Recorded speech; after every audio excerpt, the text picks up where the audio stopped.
Unfortunately, however, both ships turned and faced each other again, thinking they were going to pass each other. By the time that they noticed, it was way too late.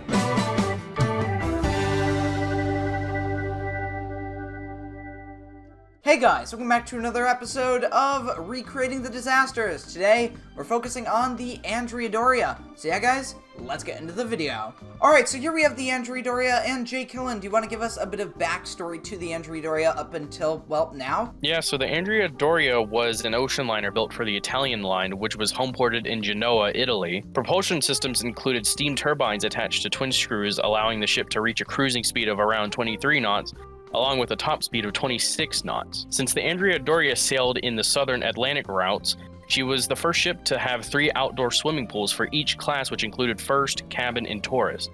She was able to accommodate 1,241 passengers when fully booked, and the Andrea Doria was built with a double hull and actually had 11 watertight compartments. She carried a total of 16 steel lifeboats with enough capacity to accommodate all passengers and crew, and she was also built with the latest early warning radar. So yeah, as you just heard, the Andrea Doria was a very state-of-the-art vessel, and unfortunately it did have one flaw, and that was stability. So if the ship was in heavy seas, it would roll a lot, sort of like the Queen Mary. But yeah, Jlkillen, do you want to talk a little bit more about that? Yeah, so for the model testing during the design phase, the ship developed a huge list when it was hit with any significant force, and this was really apparent during its maiden voyage when the Andrea Doria listed around 28 degrees after being hit by a large wave off of Nantucket. Wow, that must have been frightening, especially if you were a passenger on board. But anyways, let's go ahead, let's depart, because we're going to be leaving for New York City. Yeah, so the Andrea Doria departed from Gibraltar off the coast of Spain into the Atlantic Ocean carrying around 1,706 passengers and crew.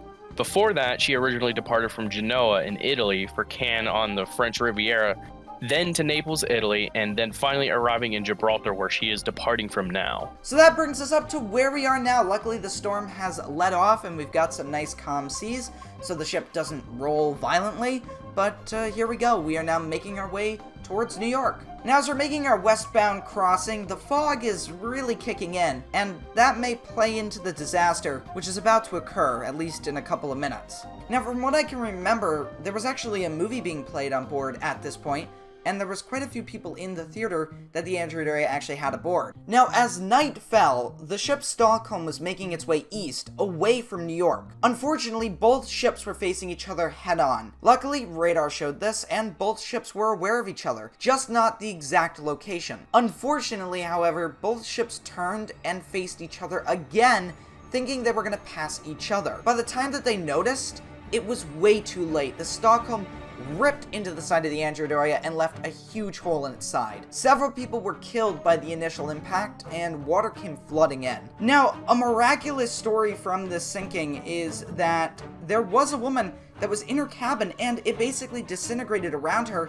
and she was found on the bow of the Stockholm, which is just back there. Now, as you can see, the ship has taken some serious list after having that collision. She is rolled over, and people in that theater that were watching that movie noticed that the actual projector had fallen off and basically slid across the floor. This is a pretty big projector. So they started running out, people were running out trying to escape, and unfortunately, because the ship was rolling over to this one side, half of the boats could not be used at all. Now, luckily, a distress signal was sent out, many ships came to the aid, including the Ile-de-France, which you may know is the ship that was used in The Last Voyage, a film that used that ship and pretty much destroyed it. But as you can see, at this point, most of the people would have been off the ship, and the water would now be flooding in through the superstructure down into the ship. So she sank for quite a while. It wasn't actually until the next day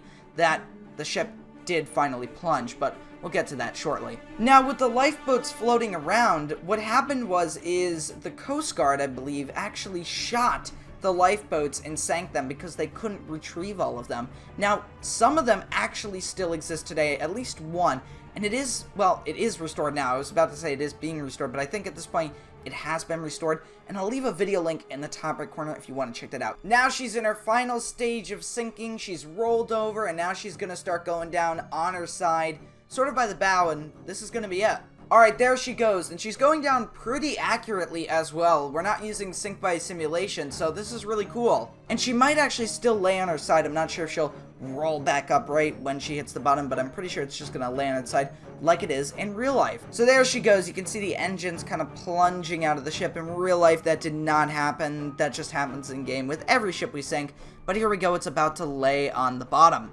And there she goes. She is now a wreck on the bottom of the ocean. Now, another unfortunate loss to the sinking, besides the victims that were killed in the collision, was a prototype vehicle that was on board. Now, this was a one-of-a-kind vehicle. There was no other one like it, and I'll leave a video in the top right corner that talks about this story. It's really interesting. I really recommend you watch it.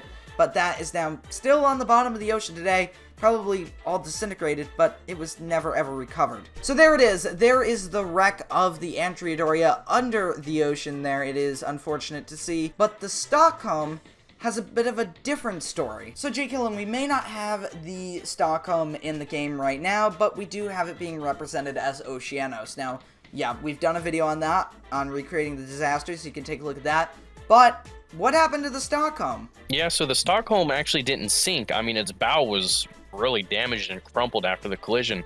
But the bow was eventually replaced in New York at a cost of $1 million. And today, the former Stockholm sails as the Astoria and is registered in Portugal. And she is the oldest ocean liner still in service. So yeah, and you can also find videos of people sailing on the Astoria, which used to be the Stockholm. So there we go. We've got a sunrise, we've got a bit of fog as well, and this would be around the time that the ship would actually go down. It would finally roll over and sink. But we saw that several in-game hours earlier, because even in ultra slow sinking, it does go a little bit fast. But there it is. If you guys have enjoyed this video, make sure to leave a like and a comment, and I'll see you next time, guys. Goodbye.